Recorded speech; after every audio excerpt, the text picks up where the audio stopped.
Welcome to The Explainer. Today, we're unpacking the essential roadmap for teaching English to young learners. You know, that syllabus that guides everything. We're going to break down how it's built, from the big theories that shape it all, the way to the actual stuff that happens in the classroom. And to do that, we're going to use this 5-part compass to guide us. We'll start with the why, like why even do this? Then we'll get into the who and the what, explore the how of making it all happen in the classroom, and wrap up with the big one. So what? How do we even know if any of it is working? All right, so let's jump right in with that first big question, the why. I mean, why are countries all over the world pushing to teach English to kids at younger and younger ages? What's really driving this whole global phenomenon? Well, it turns out this push for an early start isn't just a random trend. Nope. It's actually based on some pretty powerful ideas about how kids learn and, what they'll need for the future. So let's unpack those core arguments. Okay, so first off, and this one's kind of the most obvious, is just time. The argument is simple. Start earlier, you get more years to practice, which hopefully leads to better fluency, right? Then there's the whole pronunciation thing. The belief is that younger kids with their super flexible vocal cords can pick up a more native-like accent. And it's not just about the language itself. Early exposure is also seen as this great way to build global awareness and really tap into a child's amazing, natural ability to just soak up language. But here's where it gets really interesting. This slide shows a real tension between what policymakers are doing and what the research actually says. See, the whole world seems to be jumping on this earlier is better bandwagon, but a ton of research shows that older learners, like teenagers, can actually be way more efficient. They can use their brains to learn rules and analyze things, and they can often catch up super quickly if they get the same amount of class time. So you've got this fascinating clash. Global policy says one thing, but the research, well, it tells a slightly different story. So that why is pretty complex, right? But now we get to the who, which is maybe even more critical. You just can't design a good syllabus if you don't get inside the mind of a young learner. And this is key. They are not just miniature adults. Their brains are wired in a totally different way. And the famous psychologist Jean Piaget gives us a huge piece of this puzzle.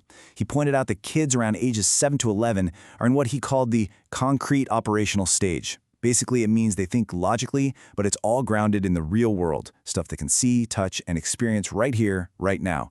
Forget abstract ideas like complex grammar rules. That's just not how their brain is working yet. Then you've got another giant, Lev Vygotsky, who adds this really important social layer to the whole thing. He came up with the idea of the zone of proximal development, the ZPD. The best way to think about it is like the sweet spot for learning. It's that magic space where a task is a little too hard for a kid to do on their own, but they can do it with a bit of help from a teacher or even another student. That is where the real learning happens. And that leads us straight to the teacher's role, which is all about building what we call scaffolding to help the learner in that zone. Now, this isn't about just giving them the answers. Not at all. It's about giving them the right kind of support at the right time. Making the task interesting, breaking it down into smaller pieces, and helping them manage frustration so their challenge feels productive, not like a reason to give up. Okay, so we've got the why and we've got the who. So now for the what. What exactly are we supposed to be teaching? What are the actual building blocks of a good, modern syllabus for kids? So a really well-balanced syllabus is always going to be built around those 4 core skills: listening, speaking, reading, and writing. But look closely at this chart. Grammar and vocabulary aren't these separate giant things you have to conquer. Instead, think of them like threads woven through everything else. The goal is to integrate them naturally so they become tools for communication, not just lists of rules to memorize. Now, when we talk about speaking, there's this classic debate, fluency versus accuracy. On one hand, you have fluency, which is all about just getting your message across even if you make a few mistakes. On the other hand, there's accuracy, getting the grammar and pronunciation perfectly correct. A good, modern syllabus doesn't pick a side. It tries to balance both, using some controlled exercises for accuracy and then more fun, creative tasks to really build that fluency. And this quote from Lynn Cameron just nails it. She says, "Children grow their grammar, they don't learn it as a formal system." And that perfectly sums up the modern approach. The idea isn't to drill them with abstract rules from a book. It's about surrounding them with rich, meaningful language so they can start to internalize the patterns themselves over time. They're not analyzing it, they're just absorbing it. All right. We've got our why, we get our who, and we know our what. So how do we put it all together? How do we actually bring this syllabus to life and make a classroom dynamic and engaging? Let's dive into the how.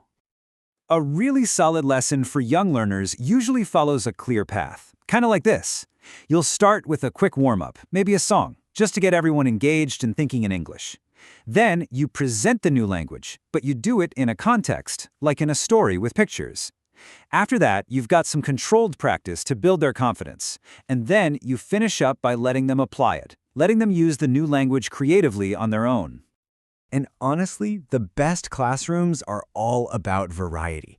It's about having a huge toolkit of strategies that make learning feel more like play. We're talking storytelling, games, songs, and even physical stuff like total physical response, where kids respond to commands with actions. Each one of these engages a different sense, which is absolutely perfect for those concrete here and now thinkers that Piaget was talking about.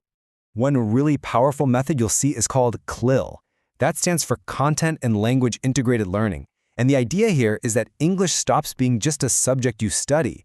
Instead, it becomes the tool you use to learn other subjects, like science or geography.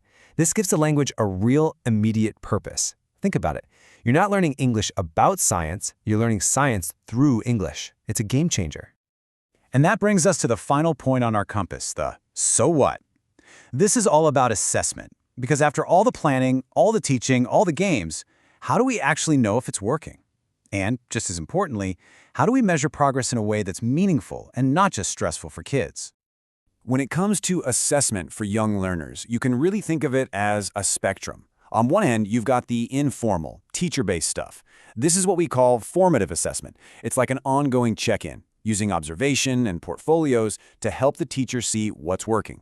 Then, on the other end of the spectrum, you have the big, large-scale standardized tests. Those are summative, like a final exam, designed to measure what a student has achieved.